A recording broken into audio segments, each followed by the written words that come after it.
I'm Noni and I felt so stupid. She is the nation's mum-in-chief. Please go the fuck to sleep. Noni Hazlehurst. Not only did she spend a quarter of a century raising multiple generations of us after school on Play School, she's only the second woman to be inducted into the Logies Hall of Fame, and she is the matriarch of the Australian TV show that arguably, and surprisingly, has the most hardcore fans. Yes, a place to call home. At one point, Foxtel reckoned they were getting 3,000 letters a week demanding that they pick up a new season of the sprawling family drama that tackles, amongst other things, bigotry, homophobia, and the changing face of Australia back in the 1950s.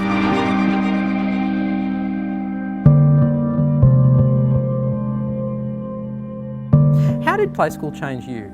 Changed my life in that it made me realise that I wanted to be an advocate for small children.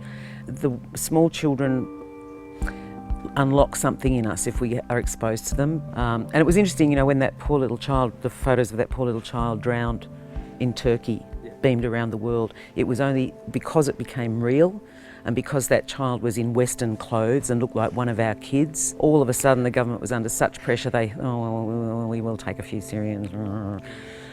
But until that was real, that, you know, that's an abstract, I'll keep these people out. It's because our human instincts want to protect that child. And I had no idea before I did Play School how precious that age group is. Hello. That more connections are made in the brain in the first 2 years of life than in all the rest of your life put together. That until you're 5, unless you have an adult to contextualise for you, you don't know the difference between an ad, drama, the news, animation. It's all just input. You say that 3-year-olds and 4-year-olds have the most amazing bullshit detectors. Yeah. And I'm wondering, have you ever been caught out where they've seen straight through you? Oh, by my own kids, I have all the time, constantly and still. My son Charlie, when he was about 8, because people would, I was heyday of Play School, and people would come up and go, "Oh, we love you," and he'd go, "Why does everyone think you're so wonderful?" And I'd say, "Because they don't know me like you do." And he'd go, "Oh, okay." We should interview them. Yeah, oh, they'd have plenty to tell you. No worries, they'd love that. Meow. Thank you, Noni. They want connection. But one time, doing a Play School concert, we have a song, Heads and Shoulders, Knees and Toes, Knees and Toes. I'm mentally transported as you started singing. He's doing it. But we were at a concert and I had to say, "Can you put your hands on your heads?" And this little voice yelled out, "I can't." And I happened to be, and it's not easy in a crowd, but I happened to see where she was, and it was a little girl who may have been a thalidomide victim, I don't know, but she didn't have arms. She had little hands coming out of her shoulders, so she literally could not put her hands on her head. So thank God I saw her. And she, "Can you put your hands?" "Yeah, I can't." I went, "Oh, but you can put your hands on your shoulders, can't you?" And she went, "Yes." You know, so I'm sure the first year of Play School, I wasn't really there. I would look at the camera and be aware that the crew was all around the camera. So I was more interested in not looking like a complete tosser in front of the crew. But then when I realised that it's about talking to a lens as though it's one person, that is the secret to all communication, because it's like the best singers make you feel like they're singing just for you. And it's the difference for a child between me going, "Hello," and going, "Hi, kids." You know, where, oh, they're at a party I'm not invited to, or, oh, this person's talking to me. And, you know, in my work as a kids advocate, I've worked with a lot of kids who've been neglected, and sometimes the Play School presenters are the nicest people they've met all day, the nicest adults. Hers are the actions of someone with something significant to hide. A desire for privacy isn't a crime. No, but it possibly hides one. Who knows?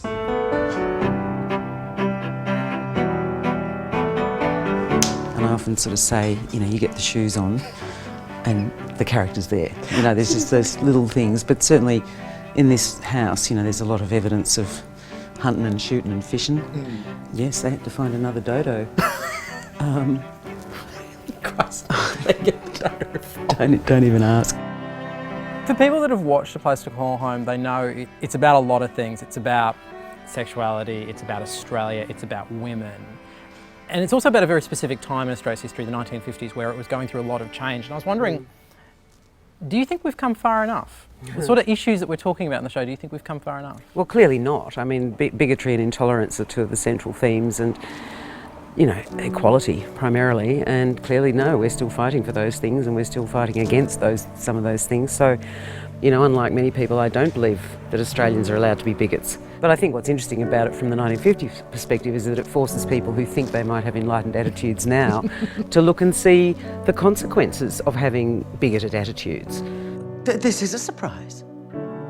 Anything that gives you a sense of what we were like or what the world was like is of interest, because it makes you reflect on the present, and that can't be a bad thing.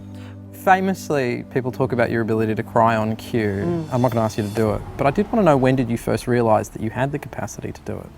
I read an autobiography of an actor called David Niven, very well-known English actor from last century.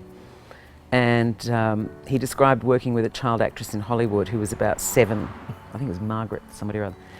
And she had to cry in this scene, and she said to the director, "Do you want the tears to go all the way down, or do you want them to stop halfway?"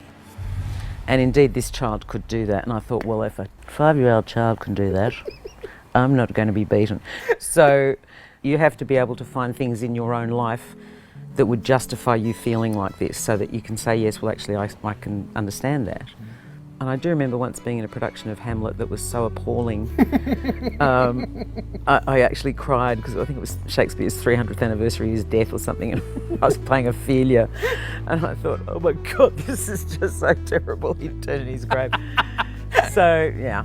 Graham Blundell once wrote about me saying that no one does ordinary and vulnerable like Noni Hazlehurst. Yeah, that's what I thought at first.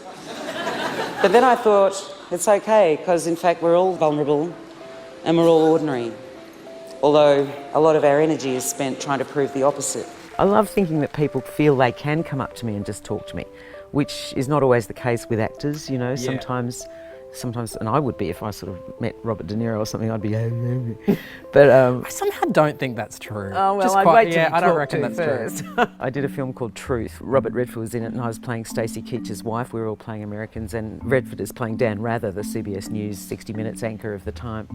And I hadn't met Barb, you know, and Stacey and I were waiting in this hotel room set for him to come in and rehearse the scene that we were about to do, where he greets my husband and sort of shakes my hand and then says, okay, we're going to do this interview, I'm going to go and get makeup, and that's Bob's line. I don't say anything in the scene. So we're all there, we're all waiting, all ready to go, and we're here, oh, Barb's coming, Barb's on his way, Barb's 2 minutes away, Barb's walking through the lift, Barb's here. And in walks Bob, and he comes straight for me and puts his hand out and goes, hello there, ma'am. And I went, oh, hello, I'm Noni and I'm playing Nikki. And what I didn't know is that Bob likes to rehearse the minute he walks on set. So he's actually doing the scene. Worst of all, he completely ignores me and goes, hello, ma'am, how are you, to Stacey, and just keeps doing the scene. I'm going, oh, I'm Noni, and I felt so stupid. What do you want to be best remembered for? You know, 10% of Australians, I heard this morning, 10% of Australians are taking antidepressants. Now, this is one of the richest, most affluent countries in the world. So we're told. Jobs and growth. You know, I want to make stories I can be proud of and that actually people can watch and get something from, that you can make a positive contribution to people seeing each other as human beings. Noni Hazlehurst, it's lovely to talk to you. Thank you, Mark. Thanks.